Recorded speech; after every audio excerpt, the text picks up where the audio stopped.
Rokan runot. Mitä jos voisin kulkea, niin etten olisi jo perillä? Askel kerralla. Miltä se kuulostaa? Mikä siellä liikahti? Mitä jos voisin haistaa joka varvun ja nähdä joka puun, ilman että olisin jo niiden ohitse? Mitä jos en olisikaan vielä kotona, tai jos jo olenkin? Voisinko silloin sanoa, että olen joka hetkessä mukana? Olen joka hetkessä nyt. Savu maistuu suussa, mutta missä oli se nuotion lämpö? Käärepaperi on tyhjä, mutta missä oli se valtava maku? Tulee jo pimeä.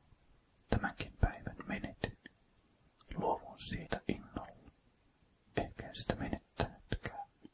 Ehkä sen sain lahjaksi. Kiitos, kiitos, että olit kanssani. Nyt osaan huomisesta iloita.